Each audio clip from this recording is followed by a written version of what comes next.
we'll go straight into questions. Anyone want to start us off? Mm-hmm. Phil, can you kind of detail what happened to David Costa in warm-ups and his status for tomorrow? Yeah, he felt something in the warm-up. Wasn't serious. We didn't want to take any risks, obviously, going into the game. And we rested him yesterday. We checked him out yesterday. And like I say, it's a minor issue. He'll do some light training once there's nobody out on the field. And we're confident. We're quietly confident. I'd say it's questionable at this moment in time. But, he has got a slight chance of being available for tomorrow. Alex? Phil, off the pitch, team celebrating the 10-year anniversary of the MLS Cup winners and the best 11 this week. Does that give you guys motivation of like somewhere to get to with your own crew now and the motivation to win your own silverware with the club? Yeah, I think we have a constant reminder when you're involved in football clubs that's got a real steep history. I think that reminder is constantly in front of you. Whether that's the pictures on the wall, the trophies in the trophy cabinet, or the people working within the club. I think the first thing I noticed when I came to this club, how incredibly passionate people are about past successes, past managers, past players. We celebrate them really well. I think about what the club are doing for our alumni players. I think we played San Jose. We had a group of senior players that came back. Our original alumni came back. That for me was a magical experience, and to see them at half time, because obviously I was suspended up in the suite, to see what it meant to them and to see what it meant to the supporters I thought was a real special moment. We've now got 35, 40, 45 players in town, staying in the same hotel, all celebrating what their successes were at this football club in our centenary or in our 50th year anniversary. So I think this club looks after their former players better than any other club I've been involved in. I think they look after them, they respect them, they've flown everybody in. We've obviously got dinners later on tonight. They're staying in a hotel in Portland. And, I said to Merritt the other day, I said, what you're doing is really special for these players. And, to meet them, to be around them, for our players to see the spirit that they had. And when you win something, you don't just win a medal, you win friends for life. And that's what those guys out there have stood on the left-hand side. They're friends for life that have been through the absolute grind. And what I said to my team is that it might feel at the moment as if we're going through a little bit of the grind. But imagine the friendships and the stories that you'll have to tell coming out of this grind that will live with you forever, not just for a few weeks. Kind of going off of that, a lot of these players you're meeting for the first time, what are they saying to you in that initial conversation? There was 2 or 3 of them. I asked them if they were fit to play tomorrow on the left wing for us. Seba Blanco and Diego Valeri and Dairon. It was great to see Dairon. I think for me, I played for a football club, 2 football clubs that had steep history with former players, where former players were involved in their football club.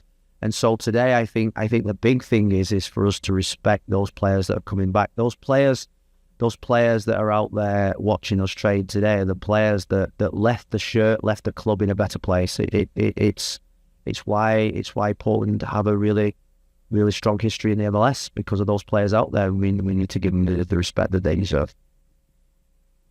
Phil, you mentioned left wing there. Less than a week to go until the opening of the summer transfer window. How are player targeting going, and do you expect business to get done sooner rather than later? Or yeah, I think it's more of not expect. I think we have to, So I think we're under no illusions, we're under no expectations, and that's not pressure. That's just the pressure we put on ourselves. And I think we've done some really good work in terms of our recruitment process. I think we have really good people in charge to deliver that. I have got every confidence in the club to deliver the targets that we want. I think this team needs a little bit of support at this moment in time. They need a bit of freshness. We need a little bit of we just need something to come in and just give us a spark again. And I think that everyone's on the same page. We've got the 1,000% backing of the ownership. I was with the Paulson family 3 or 4 days ago, and they want us to go for it, and they're going to back me, they're going to back the club more than they've ever done. And so hopefully the next 2 or 3 weeks, it's not easy to bring players in at this stage of the season. Hopefully the next 2 or 3 weeks we can deliver on what we need for us to be successful from now to the end of the season. I have to call out Aaron as a 2 years old. So, He should have been the first question. Phil, Minnesota in town tomorrow. How's the team feeling about it after a busy week? A busy week. The travel and the games. I think if you get positive results in those games, the fatigue is not an issue. But obviously, the fatigue sets in a little bit more when you don't pick up the right results. So I think this morning was more about the mindset of the team going into tomorrow. Tomorrow's not going to be about tactics. Tomorrow's going to be about the mentality of the team, the group, the club, against a team that's just played probably one more game than us. They played extra time in the US Open Cup. So if there is a team that's going to be fatigued tomorrow, it's going to be them probably more than us because of the games that they played. So we can't use fatigue as an excuse. We're playing against a really, really disciplined team, a team that scores goals, scores a lot of goals, that are good on the counter-attack, that are really a threat from set plays, and have got really good experience and are well coached. So it's going to be a really difficult game. They're a team that don't concede that many goals. And I think that the games against them last year were 2-1 away and 4-2 at home. I just made reference to Dairon there. It was Dairon's last game, and he'd come back in for this game today. So hopefully he brings us the same look that he brought us last year in his last game. You just spoke about how mentality is going to be more important than tactics tomorrow. So my question's about particularly when the team is on the ball. Does part of that mentality question involve taking more risks in possession?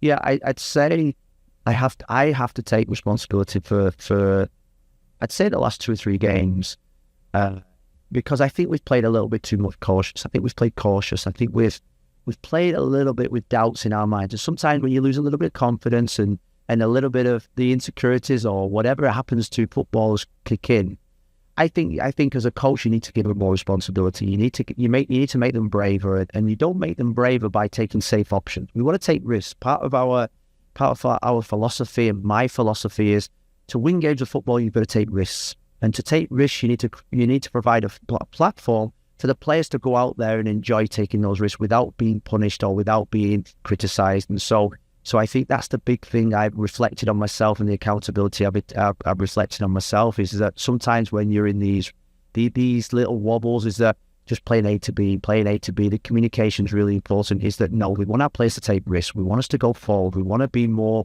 I think we need to be more dynamic in our attacking and defending play. And so tomorrow they will have the freedom to do that. Similar to how we played against New England, really, where they played with freedom and expression and enjoyment. Because it is a game of football, it's not life or death, so I want them to play clean. Profe, el español. Hoy me da gusto verlo sonriendo. Siempre cuando un técnico lleva 2 derrotas está preocupado, pero en este caso es esa energía que traes. ¿Qué es lo que ha sucedido en esos 2 partidos? ¿Afectó el receso? ¿Y qué se va a hacer diferente para poder conseguir un resultado positivo esta vez contra Minnesota? Mi mentalidad es siempre para ser positivo. Tenemos mucha suerte para estar aquí. Todos. Me levanto todos los días, conduce a los entrenamientos, comer, cenar, entrenar físicamente bien. Tenemos un trabajo muy importante en esta comunidad, en este país. Entonces, ahora es el tiempo para disfrutar en mi carrera como un futbolista, como entrenador. Esos momentos me disfruto más que cuando ganar, porque cuando ganar, las cosas más felices. No entrenar a los jugadores demasiado cuando ganar, es más fácil para manejar, para hacer cosas. Cuando cuando sufría, cuando en un momento difícil es cuando yo disfruto más que cuando ganar. ¿Por qué? Es ahora cuando tengo que crecer, mejorar, para entender todas las cosas. Entonces, ahora tengo que, no lo sé la palabra, I have to earn my money. Tengo que trabajar para mi dinero. Mi sueldo está muy arriba como un entrenador, más arriba que un electricista, como un taxista. Entonces, ahora es el tiempo para mí, para trabajar más, para disfrutar más, para dar más a mis jugadores. Entonces, es el tiempo para mí coger la responsabilidad. Entonces, es porque yo estoy feliz. Porque yo, en este momento, yo lo siento para la palabra, yo necesito más cojones que antes. Porque cuando 8 partidos ganamos, es fácil para ser un entrenador, pero cuando perdimos 2 partidos consecutivos, ahora es el tiempo para crecer, para coger los cojones en la mesa y nos vamos adelante. Lo siento para el palabra, pero ¿entiendes? Gracias.